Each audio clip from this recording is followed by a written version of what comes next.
Hello and welcome. Hello and welcome. My name is Mark Tyoxin. My name is Mark Tyoxin. And this is the Waldorf School of Atlanta podcast. This is the Waldorf School of Atlanta podcast.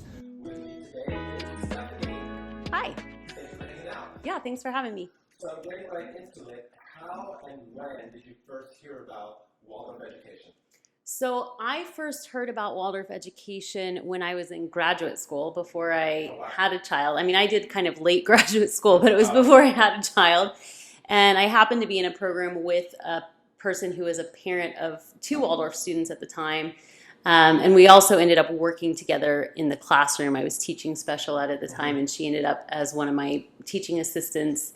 And honestly, like when I first heard about it, she was talking about the school her children went to. I was like, well, that seems really weird. Like, what did she, do you remember kind of what she said or what you felt? The thing that I remember her telling me that I thought was really strange at the time were really simple surface level things, like what the kids could and could not bring in their lunches. Like they shouldn't have trash in their lunch, right, and there should be no chocolate in their lunch, and things about the dress code, which, you know, now as a more seasoned human, I feel like I really appreciate some of these aspects that are service. You just have to wear plain clothes, like with no anything on them. Yeah, great. But at the time, I was like, "Oh, this just sounds really like oddly strict," and it didn't make sense to me. It makes a lot more sense to me now. But that was my initial introduction. Was just this parent kind of sharing about it. But I don't remember, and you know, maybe this was just my 28-year-old self, right? Like I don't remember her digging any deeper than that or sharing anything more, but I just remember those things kind of standing out as like, oh, that sounds kind of like I said, like a strangely strict environment that's also not strict and kind of hippie and out there, and I just didn't. Like very strict hippies. Yeah, it just didn't make sense to me at the time. Strict hippies, what is that? Okay, and then did you start thinking about school for your child sort of before they were born or when it was getting close? So for me, like I grew up in the public school system. I got a lot out of that system and the diversity within it. I mean, I was right in this area. I went to high school a mile from where the Waldorf School is. And I always imagined that my child or children would go to public school as well.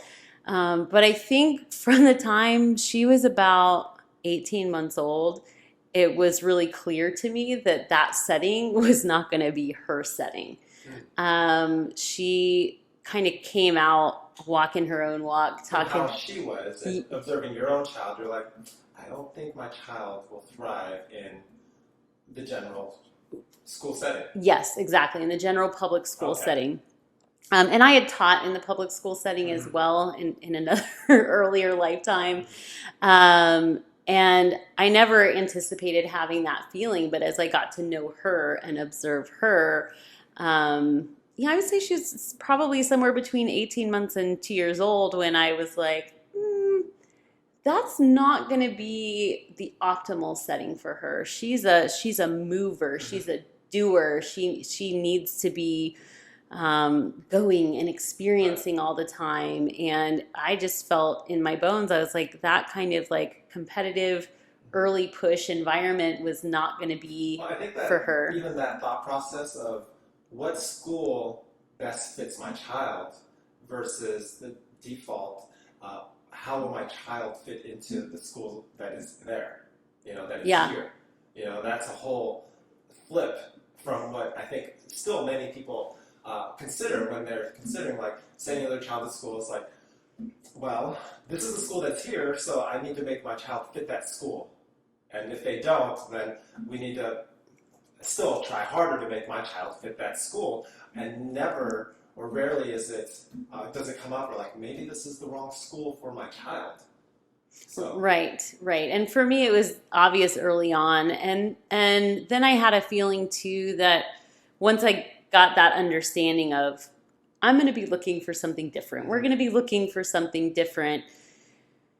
I just kind of dug into that with myself a little bit more of like, well, what kind of different are we looking for? What are the qualities of this place that we're looking for her? And one of the things was that I wanted it to be a place she could grow into, where she felt like she was a part of something and she had like ownership of her experience in a way, so that she wanted to be there and wanted to really get everything out of it that she could. And, the other thing was that I knew that she had to be somewhere where movement was part of the everyday, where art or music was part of the everyday, because she needs, like I said, she's got to be moving. She's got to be expressing. She feels a lot of the world around her. She's a very sensitive child, and that was apparent very, very early on. And so I knew she needed to be in a place where she would have outlets for that, where it's like, yeah, okay, I'm taking all this in and now I can let it all out.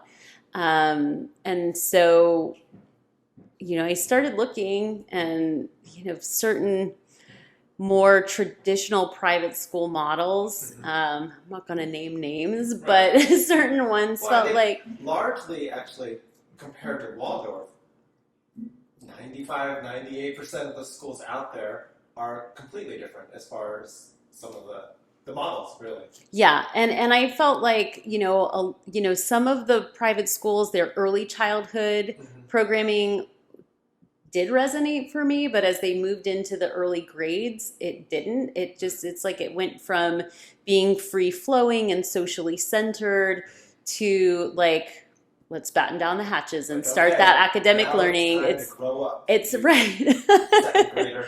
Right, or you first grader, or you kindergartner. Like, you need to be reading, you need to be doing this, and you need to be preparing for college so you can be competitive out in the world. This is the track you're on now.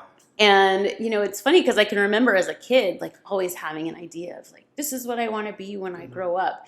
And as a parent, that's the last question I ever find myself wanting to ask my child. Right. It's like, I don't want her to think about being grown up right now. I want her to just be as much of a kid and enjoy the freedom of being a child as is possible. Realize that it ends, and once it ends, you really don't go back. Right. So, and when you have the luxury of having a childhood, you want to provide that for your child. So. Well, and I think the luxury of truly having a childhood in the way that Waldorf cultivates that. I mean, I see our children who are in middle grades now, not yet middle schoolers, but middle grades. They're not tiny anymore.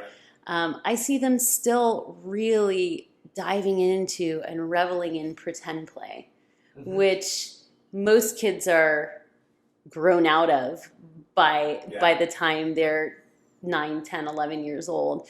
And I think there's a richness in that continuity of play, in the openness of using their imaginations still, that even as they do become adults, like, because it's been so deeply entrenched in their being, like, hopefully they become adults who can still play, because I think that's something that a lot of us lose that's really critical to our overall well-being. Well, there are fundamental, for us and me in particular, the idea of Waldorf in general was teaching creativity, instilling that in them, and also just the type of thinking skills that I would want my child to have going into the world as it is today, especially since, for me, I largely all the traditional educational background and everything else, and then from a sort of software job as a kind of a bad programmer, I became a photographer full-time, and and then not just entrepreneurship and self-employed, and that whole world of like, oh, you can really create your own world if you work at it and do all these other things, but there is that step of sort of believing that you can create whatever. Right. And I just remember looking at the school system today. I mean, it's not impossible, but you have a better chance, I feel like, going to a school such as Waldorf, that it is ingrained in there as far as instilling curiosity and sort of wonder in the world, on top of the other skills such as kindness. So, right. Yeah, and that's a big one for me in the environment. You know, I've had people over the years, well, is it like a Montessori school? Mhm. And I'm like, in some ways, because the school, as part of the curriculum, does teach purposeful work, which is a tenet of Montessori pedagogy, if you will. I said, but not really, because in Montessori, it's very individuated. It's like, oh, you want to lead with that? Lead with that, do that. And at Waldorf, it's very socially centered. There's this really strong core of teaching social responsibility. Like, you are part of this family, you are part of this community, and kind of instilling that stewardship of what it means to be more than just yourself. That we are not islands. We cannot do, we don't do life on our own. Human connection is really important, and it really has to go both ways. And how do you show up for other people, and how do you show up for yourself? Part of it, and depending on how outright it's said, is that efforts or work for the community is part of your purpose. In living in the world and Right. making it better in general, but that is like baked in as far as the classroom, and like we're, and not in some sort of like self-sacrifice manner. No, not in a codependent way. No. But definitely like happily, creatively, and everybody, you included, are better when we do these things together. Yes, absolutely. And so for me, that's also a big part of it, especially because my child is an only child. Having that sense of the world does not revolve around you. Even though it still does. Even though it still does. But it doesn't always, Right. Let me ask your thoughts about the part where the teacher moves up with the class through each grade. Oh gosh, I love that. I can definitely see where the challenges could be, right? Like if that teacher and a particular student are just not a good match, when you're in a school this small where there's only one class per grade, then the school becomes not a good match for that child, or could become not a good match for that child. But globally speaking, I think it's a really beautiful practice that allows both the teacher and the students to get the most out of their experience. For me, I can remember as a kid in elementary school, also a sensitive kid like my daughter is, the changing of teachers every year was like, I don't know, very anxiety provoking for me, because it's like, am I going to be able to connect with this teacher? Is this teacher going to like me? Are they, am I going to understand the way they teach? Which friends am I going to be in class with? Is my best friend going to be even in my class? Like, all of these changes, it was like I'd spend my last few weeks of summer in a state of panic because I didn't know what was coming.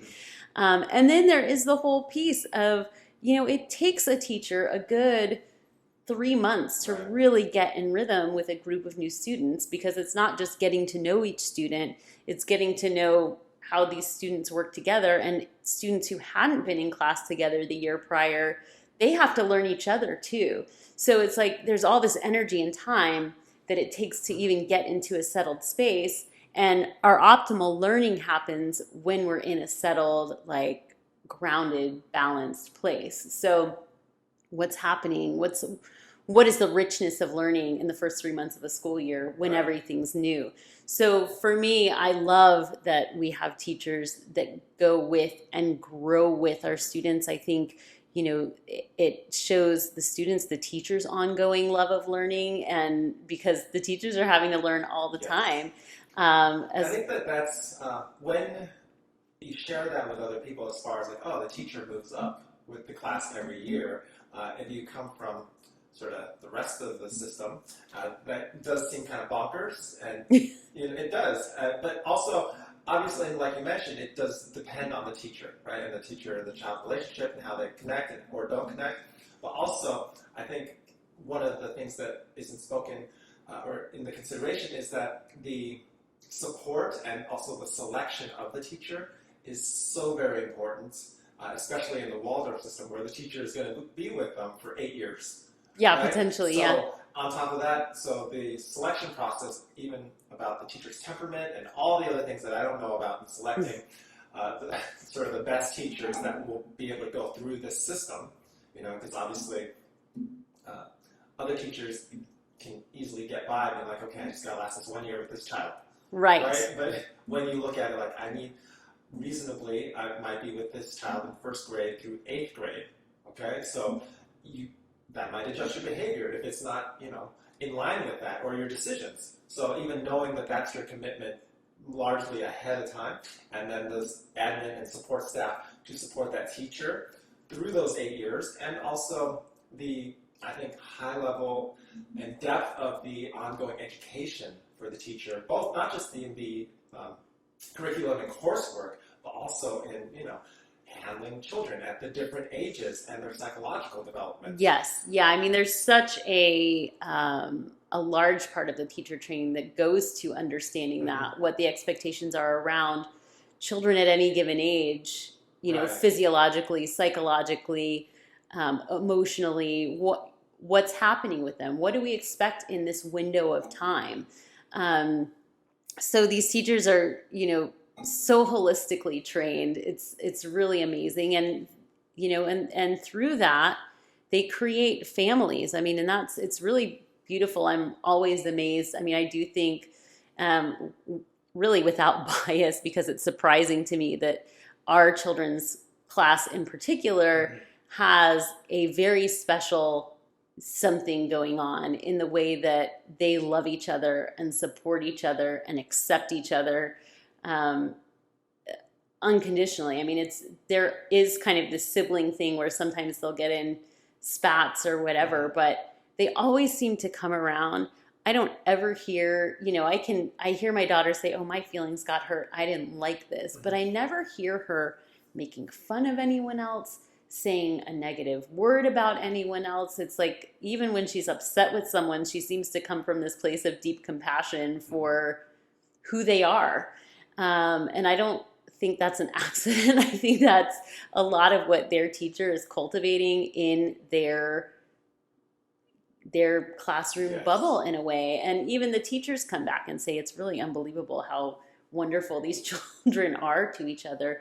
And I don't know if that's just because, their group is a group of extraordinarily unique children with extraordinarily unique spirits and quirks and giant hearts, or if there's also a piece of it that, they were in grade 2 when COVID hit, at a place where their socialization was like really just taking root with one another, and it was kind of stripped away in a way for those months. So by the time they came back together in person, they were so grateful just to be with one another that they felt that as a gift. And so I often have wondered, is part of their closeness and their compassion and their understanding a gift of COVID, that they were separated and they were brought back together?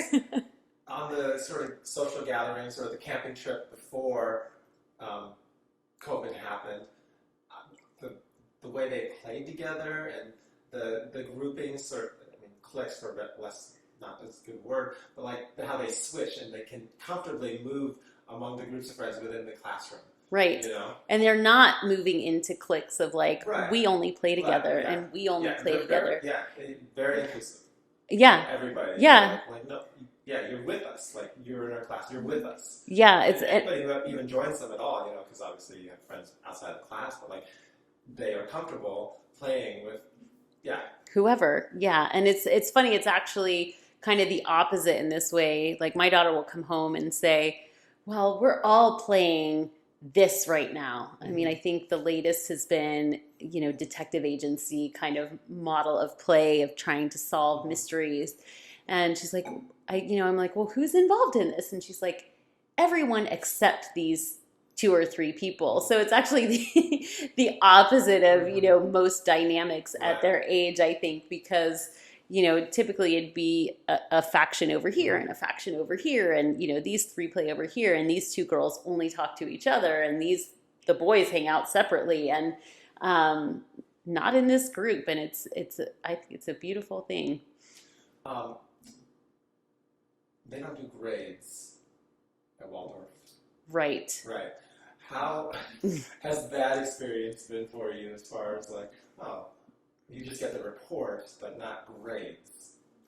So I love the report actually, because what the report shows me is that the teacher's really paying attention to my child, not just the quality of work my child is producing, but paying attention to my child. Where does she shine? Where does she struggle?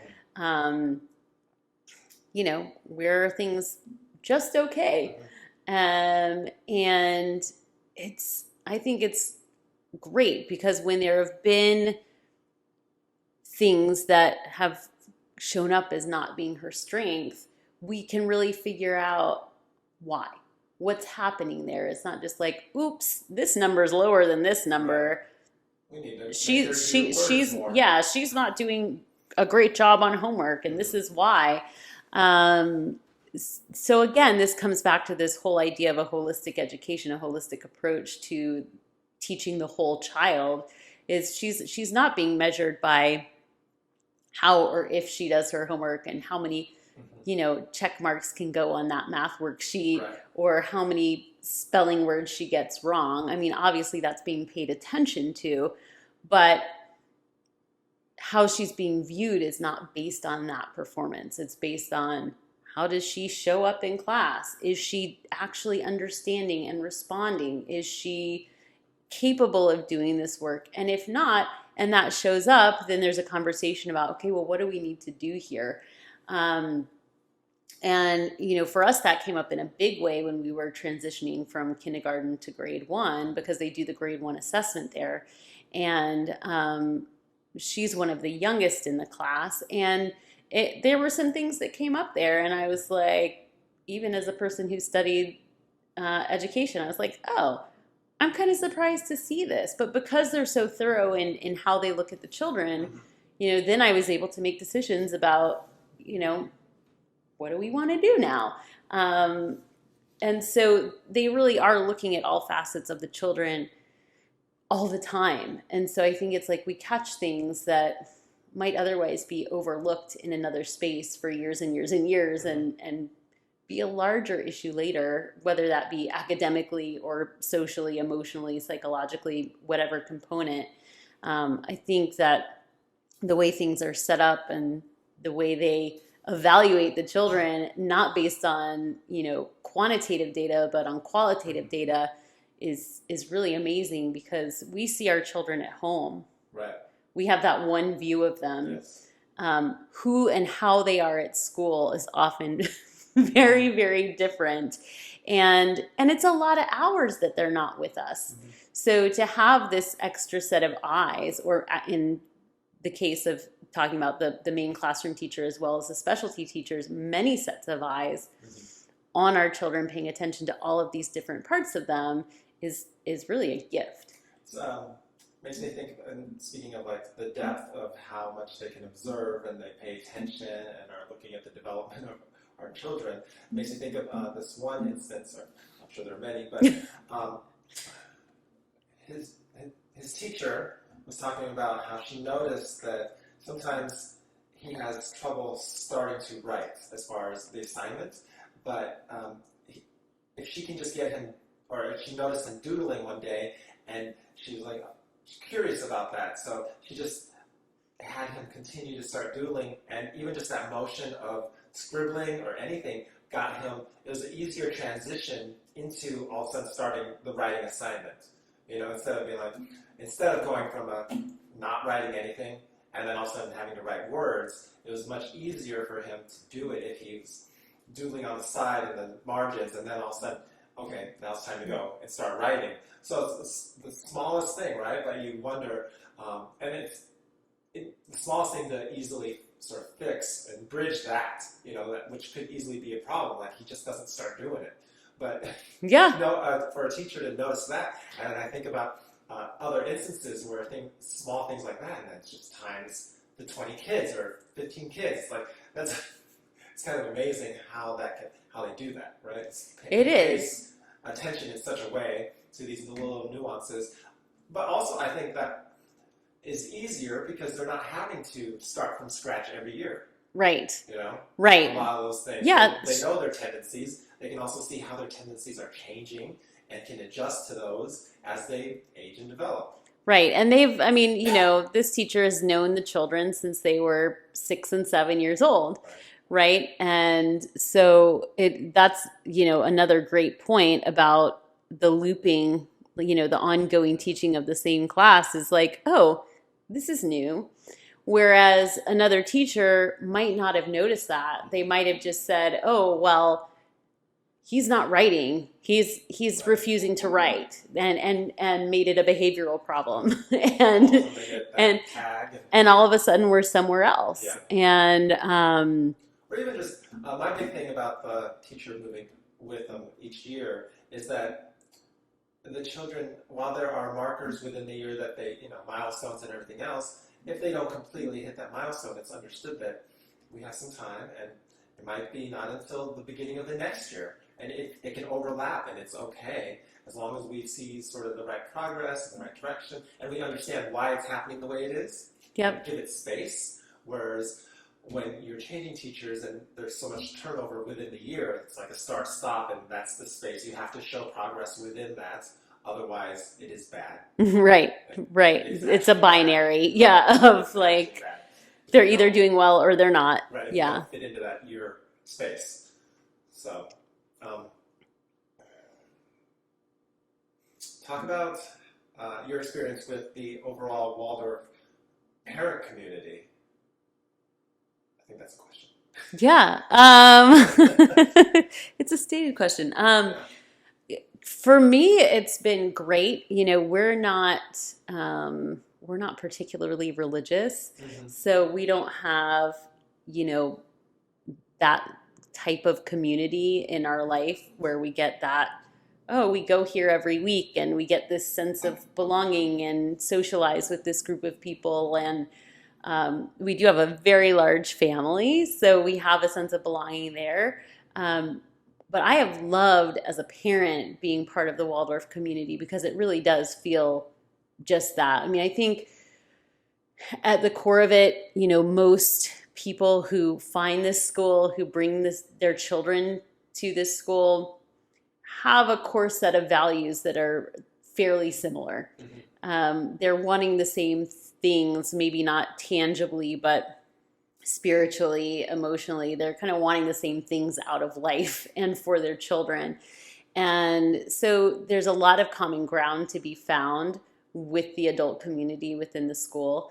I have always felt really welcomed. I've made friends, in this community that I wouldn't have otherwise, who I really enjoy and who I feel in some ways more comfortable and open with than I do people who I've known for 20, 25 years. And it really, I think, feels like a safe place, not just for the children, but also for the adults. And we have great adult, learning opportunities. I just participated in our parents' woodworking shop. I ended up missing half the that up since we were, spacing out since pandemic and coming back a little bit more, where there are more opportunities for parents to sort of enjoy or experience some of the school experiences that the children get to do. Yeah, and that was great. And even pre-pandemic, I had attended like an all-day seminar one Saturday with a guest speaker who's considered a master Waldorf teacher, and got so much out of that day.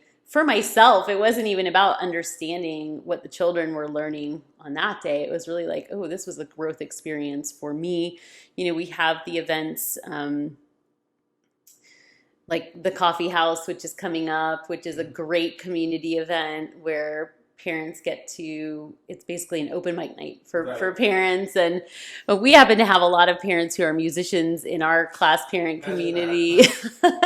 Artists and musicians send their children to Waldorf. Yeah, so in our particular children's class, though, there are a lot of musicians in the parent group. And so several of us this year are putting something together to perform for that. And,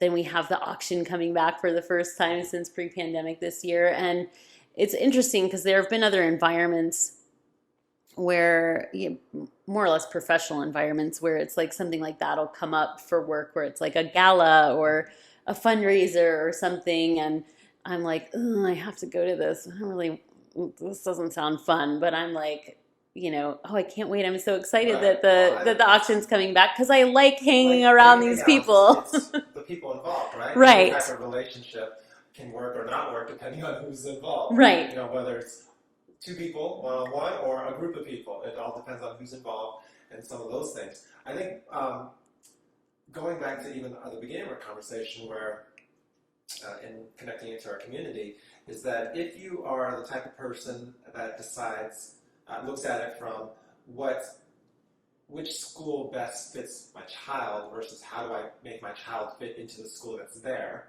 So you're coming at it from that way. So which school best fits my child? And then if you're already at that place and looking at it in that way, you start to think, how can I help this school thrive? Which obviously You do a lot of. you are, well, me, but that you're taking part, or you have that inkling of like, what can I do?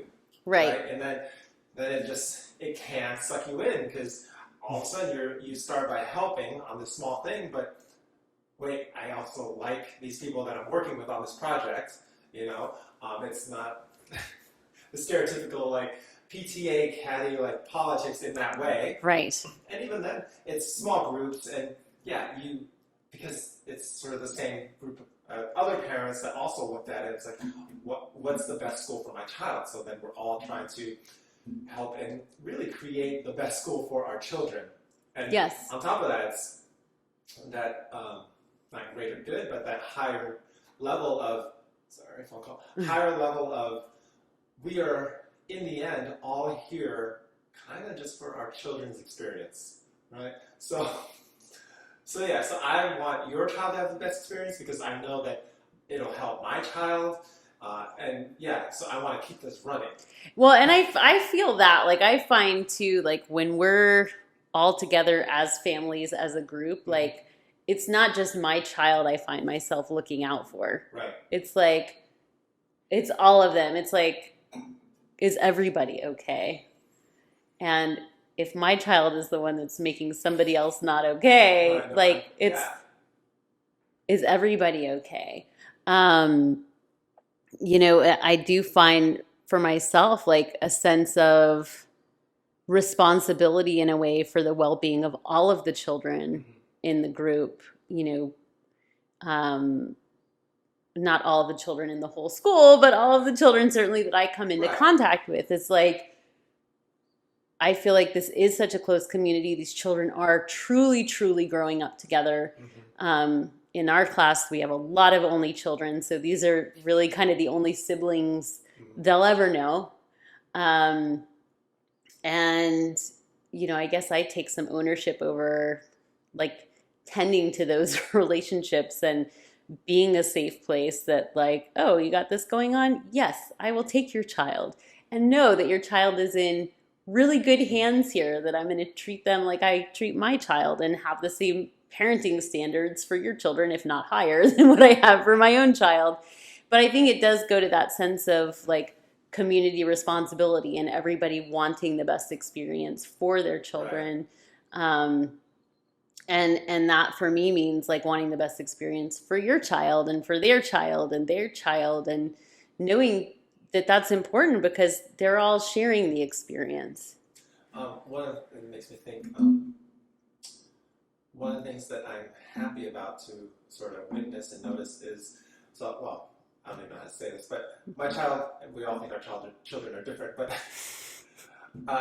the interests of my child, I do not want them ever squashed or anything like that. And I guess the better word is the expression of his interests and his feelings and all the things he's thinking, And they have a very comfortable environment there within the classroom and the whole school where really all of the children get to express their interest without shame. Yes, yes. So, and I very much appreciate that. And, and I try to also, not that it ever comes up, but I hope that when it does come up, it's like, have my own child be more accepting of other, and I've seen that they are very much cheerleaders for each other in whatever interest the other child has. Absolutely. And there's whether it's art, and they also recognize it too. It's like, oh, and they can easily tell you what is so great or what is what that other person is very interested about. Yes. And while they do this sort of like ranking, at least mine does, it's like, oh yeah, no, he's the best at this, she's the best at that. But it is not meant in the same way where it can easily be like, oh, they're not very good at that. But it's definitely like highlighting like other person's strengths. It's with a sense of awe Yes. in a way that they approach this. And I've seen that a lot. I appreciate that you brought that up, because it's like, there have been times earlier on where my daughter would be like, they're so good at that and I'm not so good at that. And I'm like, but what are you really good at? Right. And then she's like, I'm really good at this and this. And I was like, yeah, we all have different gifts. We all have different strengths. And like, as part of a family, part of a community, our job is to say, oh, wow, you're so good at this. And not allow that to make us feel like we're any less. It's like, ooh, this is a gift. And overall, I think that feeling has been cultivated really well in their class, because it's like, it is like you said, these are the best artists, right. These are the best singers, these are the best strings players, but it's not with a sense of resentment or envy. It's really this like, oh, so-and-so is really gifted in this right. way. That's what they bring to the world. And I'm really gifted in this way, and that's what I bring to the world, and this is what I'm proud of myself for, and this is what I love my friend for and think is so amazing about them. And it is this sense of awe that they have for each other that's really amazing. And I think part of that is because the environment is so non-competitive. Yes. In general, it's like they don't even start playing games where someone could win or lose until like third or fourth grade. It's really, and the focus even then is on how well did your team work together? Right.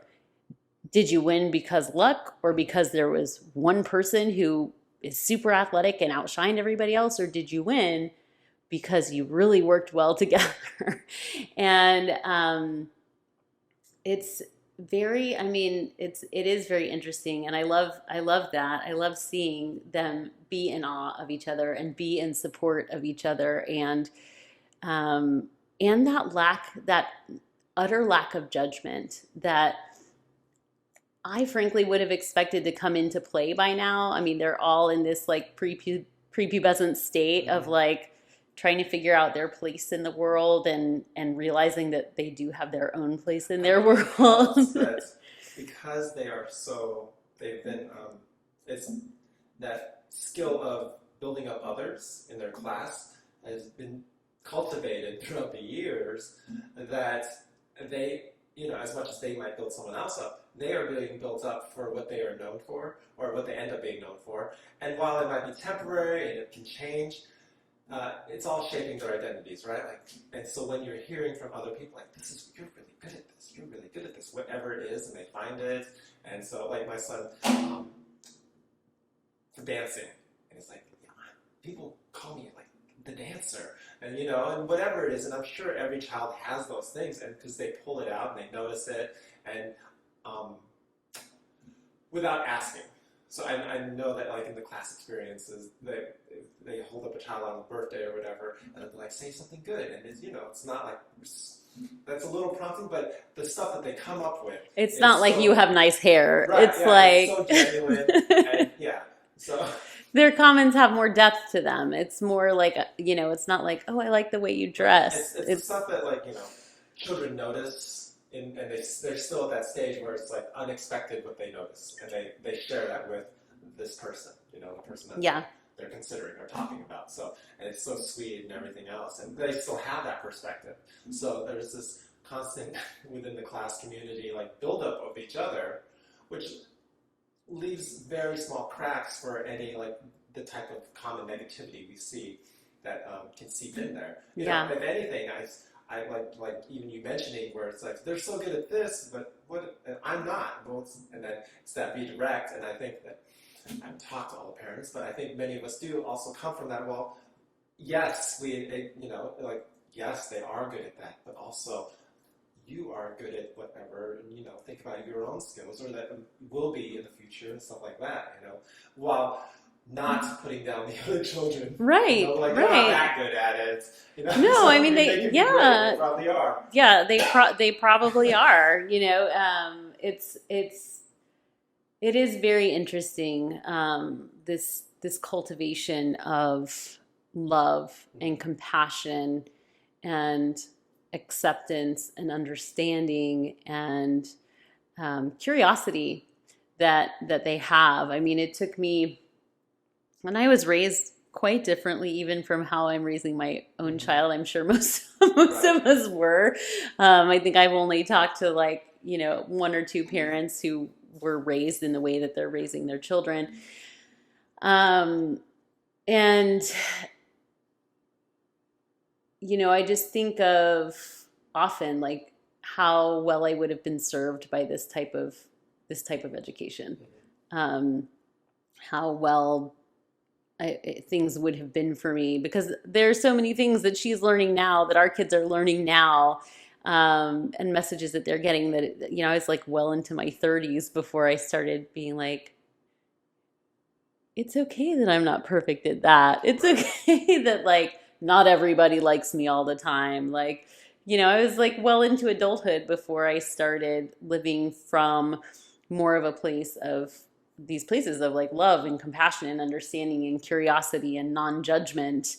Well, I feel like it's easier for me to convey or instill these messages and teachings of forgiveness of yourself and not judging yourself, because there's that level of when I send them to the place that they're going to be at for 8 or 9 hours a day, that's kind of going to be reinforced there. So it's not having to get this message at home and then go out into the world immediately and be like bombarded with different messaging, right? Really negative messaging and social situations that are just attacking that and be like, it's hard to survive, especially as an adult, never mind the younger ages of, trying to instill that strength within them. So growing that foundation where if you're the type of parent that really does work on trying to create that foundation of confidence and self-love, knowing that they're going to go to school and kind of experience that. Yes. I mean, it's very reinforcing. And I think the other thing that helps with that too, and, not everybody follows it as strictly as we do, but it's like the leaning away from media and social media for the children. I mean, I'm on it way too much as an adult, and I'm not a poster. It's like I'm just looking at other people's stuff, and then I realize I'm like, this isn't good for me. This isn't helping me in any way. It's not edifying me in any way. But I do think, I can remember when I was teaching school, and specifically I was teaching second grade one year, and I remember all of a sudden, like it was like overnight, the behaviors of the children in my class shifted dramatically. And I was like, who are you right now? Like, you're not the same people that were in here 2 weeks ago. There's a lot of like over everything going on. I was like, what is happening? And I sat with myself on it and was like, what is happening? And it occurred to me that perhaps there was something they were all watching. And so I kind of sent an email to the parents, and I asked the children. I said, well, what do you guys do when you go home? Oh, we watch TV. I was like, okay, well, what have you all been watching? And they'd all been watching this brand new show that came out.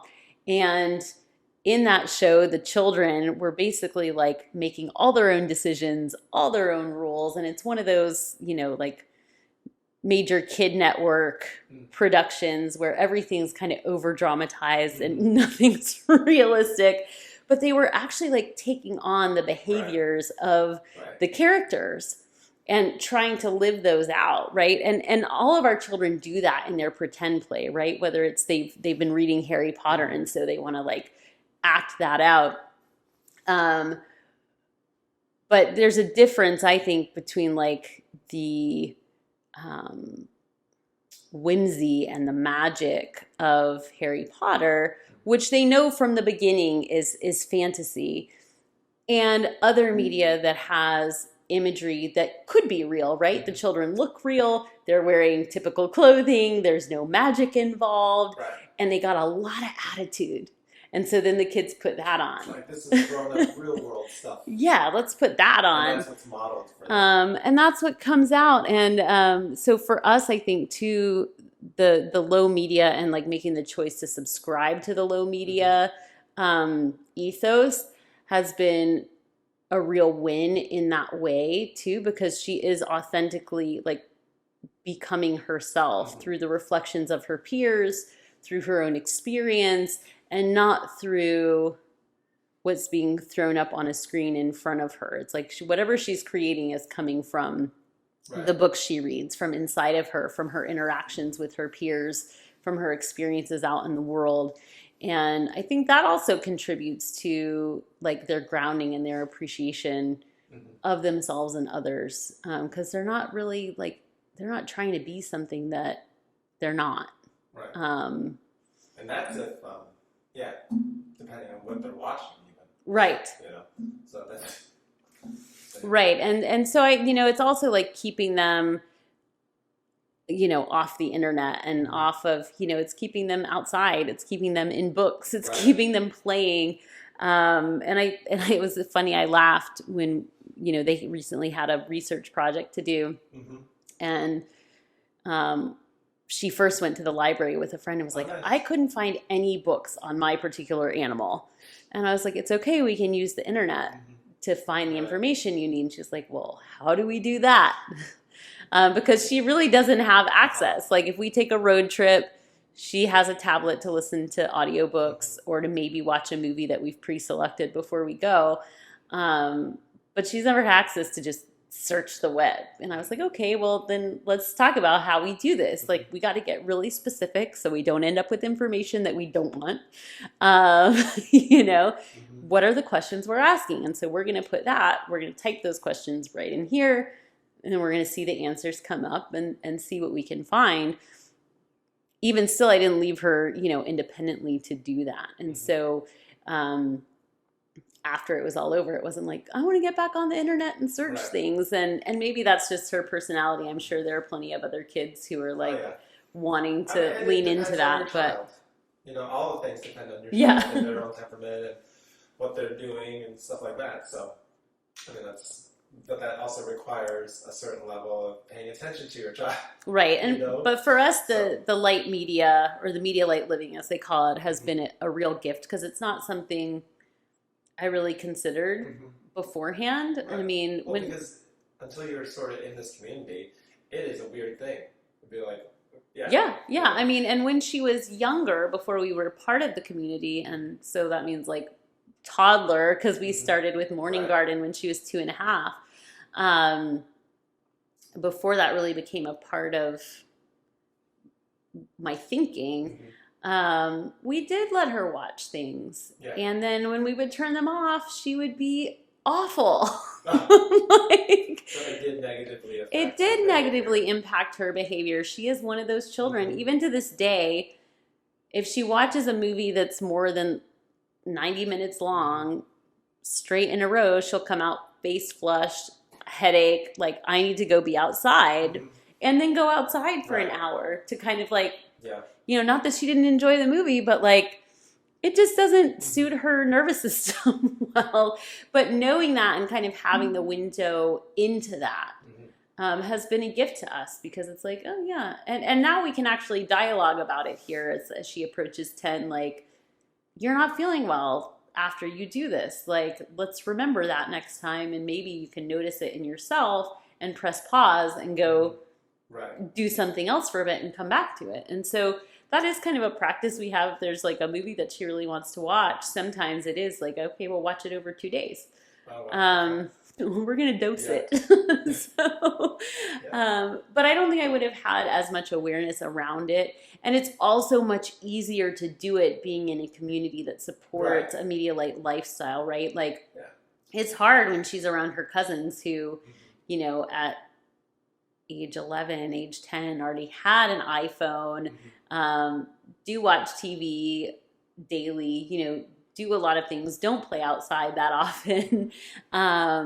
It was really difficult, when we would take family trips and stuff together, because I'm like, we just don't really do that. And so it's like either making an exception and dealing with the consequences of that exception, or doing something separate. Right. And maybe having a little FOMO or feeling left out.